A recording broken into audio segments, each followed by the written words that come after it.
This weekend is usually one of my best art shows of the year.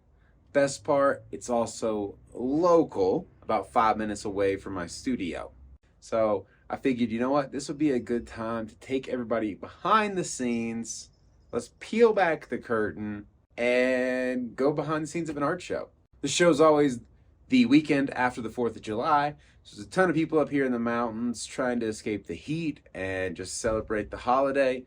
Little spoiler alert, if you watched the last video I did about an art show, this one I did way better. I did more in the first day of this show than I did the whole art show in the other video. But we'll get to all that. So let's go check it out. So this is behind the scenes. So that means I tried to film as much as I could while I was there or in the moment, but I'm gonna have some of these like transition, kind of like this, where I'm just kind of telling you what happened in between. First, let's set the scene. The art show is the weekend after July 4th. And there's always last minute glazing that needs to be done. My plan was to do it Wednesday and then kind of finish it up July 4th morning on Thursday. But last minute, we decided to get out on the river for July 4th and just really take the whole day off. And so I had to shift my plans. That meant I was up until 4 in the morning glazing on Wednesday night. Then I got up at 8:30 in the morning to go get on the river. I turned the kiln on at 4. I didn't go to bed at 4, so I went to bed closer to 5. It was a long day. Friday, I was gassed, took the morning off, just kind of was like, all right, I gotta slow down. I had planned to make a behind the scenes video of me building a whole new display because I wanted to have it for this show. That didn't happen. I had gotten a lot of it done, but I was just kind of like working through things mentally. I don't know where the day went. You'll see me talk about that here. I just kind of lost a lot of the day. I ended up not getting the display built, which I was really bummed about, and I had to come up here and unload the kiln. Yeah, everything turned out, but there was a few, you'll see.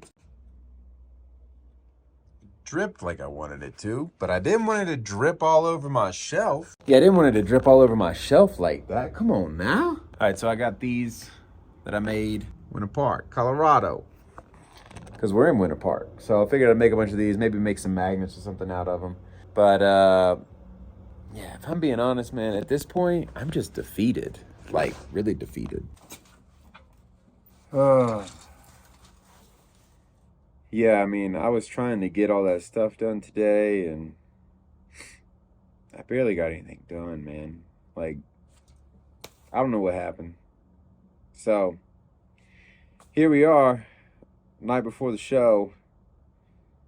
I've got nothing packed. It's ridiculous. So, tomorrow's gonna suck. I'm just gonna get up early. I'm just going to bed. I'm gonna go to bed tonight. Just call it a day. All right, now it's time to pack all of this stuff up. If you've seen me pack up before, I just use these cheap plastic totes that you can get at Walmart, and then I just put some newspaper in wherever there's spaces. I pack everything as tight as I can to keep it from shifting around. And like I'm gonna say too many times in this video, I didn't have very far to go. So I didn't pack like I was really freaking out about these things getting broken. All right, 6:45, got it loaded up, and we're driving to go to the show. You can see we're able to pull the van right up to the back of the booth, which is awesome. I'm set up on the sidewalk. There's a permanently mounted tent that I'm set underneath, so that's anchored to the ground. So I had no fears about stability, which is awesome because we have 50-mile-an-hour winds here all the time or higher. So yeah, we just unload everything, get the booth set up, and start setting it up. It doesn't take too long because I've kind of got it dialed in. It's just pull the stuff out once the shelves are up, and I know where the things go on the shelves, and then we're ready to go. Best thing about this show is the Lions Club sets up and does breakfast. All you can eat pancakes and sausage and coffee. I forgot to film when I first finished setting up, so this is pretty late in the day after a lot of stuff had sold, but it was a busy day. What can you do? Ice cream man, one of the most popular spots here. Next year I'm gonna see if I can just be closer to the ice cream guy and more on this corner here. Oh, this guy is me. Yeah,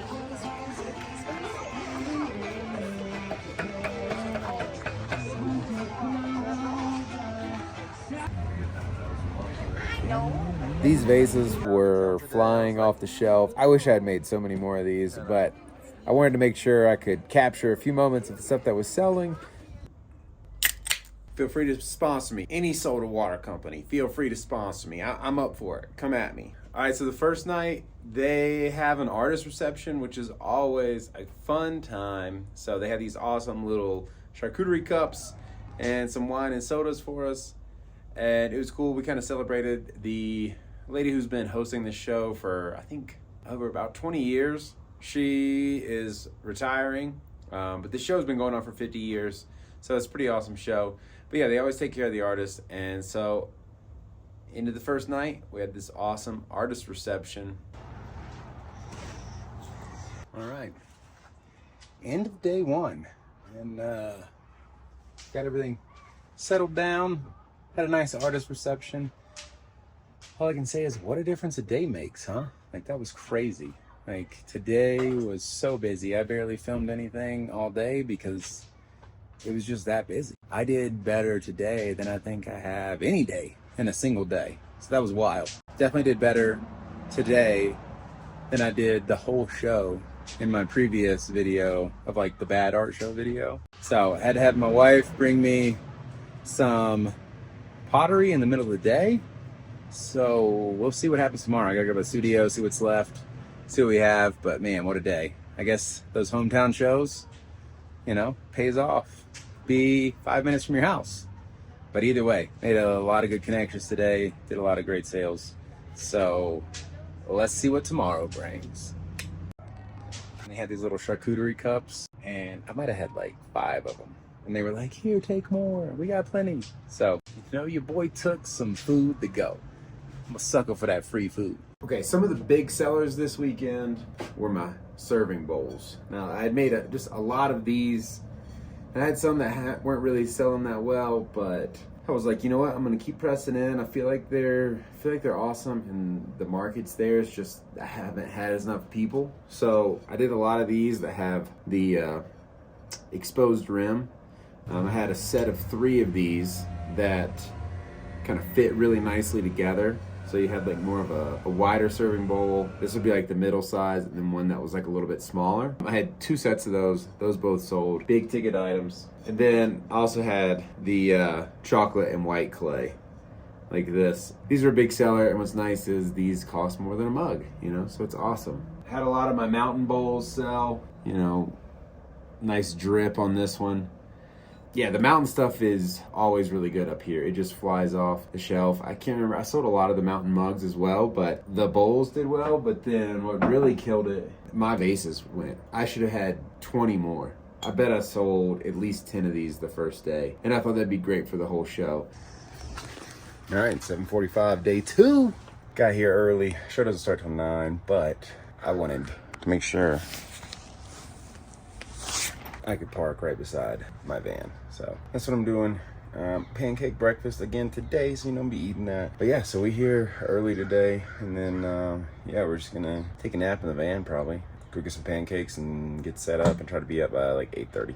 So the day 2 setup, it's way faster because I just pull everything off the shelf, set it on the ground, so that if any rowdy winds come up in the middle of the night, they don't tip the shelves over.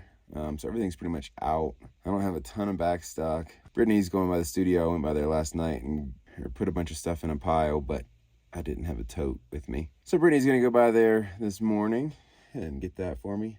At this point, we just chilling. So whatever today brings will just be great. I mean, I hit my goal for the show yesterday, so we'll see what we have left. I've got a pop-up on Thursday, and who knows how much I'm gonna have for that.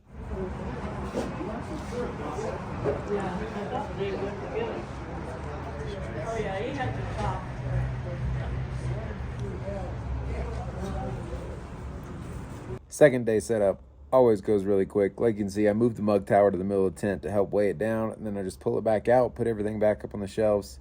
This usually just takes me a few minutes.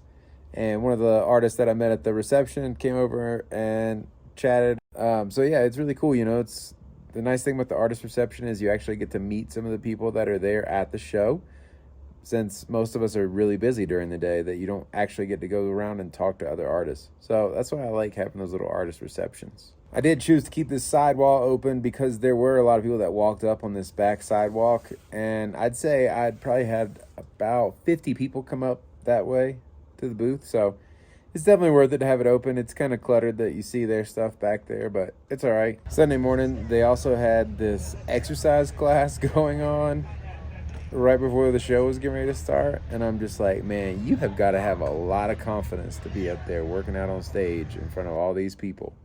But hey, good on you people. I respect it. This booth beside me was set up in the wrong spot. They were too close, and it ended up being okay. The show promoter came by and asked me if everything was all right, and I was like, yeah, at this point, it's going to be too much work to move that. But yeah, if I'd been there the day before, I probably wouldn't have been able to get that moved back a little bit. The booth is looking a little bit empty. Ran out of a lot of stuff of my bigger things, but that's always a good problem to have. I kept trying to set up these time lapses to capture the clouds rolling by because I wasn't sure if it was going to rain or not. But every time I'd set it up, somebody would walk into it. So it is what it is. This just gives you a better shot of the way the tents are set up. There's just little rows that run down here, and then you can hear somebody playing music again. Just like that, the show's over. It was a great show. Sunday's way more chill and just kind of laid back. And then towards the end of the day, it just kind of starts to drag out. So I was a little tired. So, you know, sometimes you gotta treat yourself after a good show. Went over to the ice cream booth. The only way to tear down your booth is to not tear it down at all and just eat ice cream. I like that. Melted. It was freezing. So we enjoyed some ice cream while we were tearing down. And then same routine, just kind of get it packed up in the van, not worrying too much about how it is, but it's always nice to have all those extra empty totes. I packed the van up the same pretty much every time. Shelves on the bottom, totes on top of that. Tent and shelves go on top of the totes. And just do that every time. Keep it simple. And just like that, we're all packed up. We weren't the last ones to leave, but we were definitely close. I do wish my studio was on the ground floor. It would make life so much easier. Oh yeah, I love the stairs. But it would also raise the rent, I'm sure, considerably. Brittany talked me into just going ahead and setting back up, and it was definitely worth it.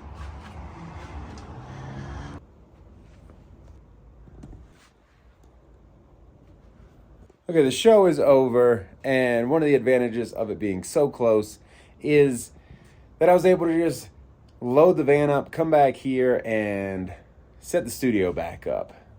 Usually that's a next day activity. So I didn't do that this morning, didn't have to stress. There was a lot of people still in town, said, we'd love to come by your studio this week.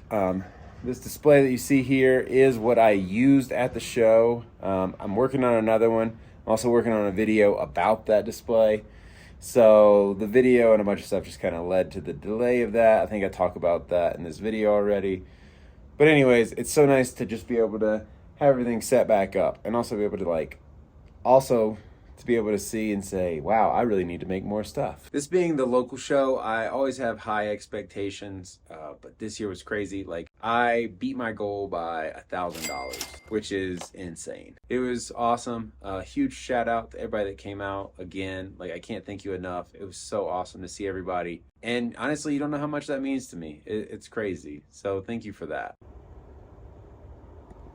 That one hurt. That was going to be an awesome serving bowl, like salad bowl, pasta bowl, whatever.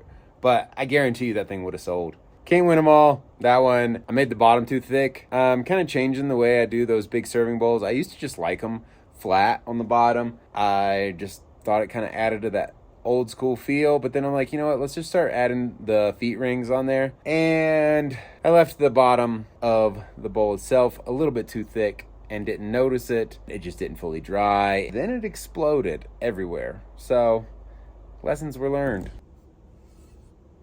Another casualty. Also had made these new mugs here with a Winter Park logo on them. That was another big seller. Wanted to kind of capture the thing, people coming to visit, and just wanted to have a logo that said Winter Park. You know, sometimes it does help to make something for the place the show is. You just have to know that there's going to be enough people to buy it. You know, if you don't live there, it's hard to really justify it. But like I said, this is my hometown. so it works. And since it's a hometown show, I have a lot of people who have seen my work other places, like people who go to the brewery where I make stuff, or people who buy mugs from the coffee shop where I make stuff. They always come by and they're like, oh, we have blah, blah, blah of yours. We have this from there. There's one group, they came by, they had probably like 12 of my mugs from the coffee shop, showed me a picture where some of their pictures had fallen and knocked the mugs off the display, so then they had to buy more stuff. I was like, oh man, I feel so bad for you guys. But they were like, oh, we love your work, so it's so great to see you out here. My wife is always telling me to get better at Instagram, so I made sure to throw some stories up. I had multiple people come up who said, I saw your story and I came by to see you this weekend. But what was crazy, there was one group of people who drove like over an hour. They were like, oh, we're not doing too much. Let's go to the show where Josh has his stuff, which that still just blows my mind that someone would drive over an hour to come look at something that I made because they want to buy it. But that part's crazy. But you people out there should do the same. You should post stuff because people probably love your stuff and you may not realize it. So post it and then people come and see you. It's crazy. Yeah, the Instagram, the social media, it's all just wild how it all works. And people get to see some of your new stuff. Thanks for making it all the way through the video. Hopefully that showed you everything you wanted to know about what's going on behind the scenes. If there's something I missed, leave a comment. Maybe I'll add it in the next video. But if you haven't seen this video, check it out. And then I'm pretty proud of this one too, so thanks. I don't know if I like that intensity.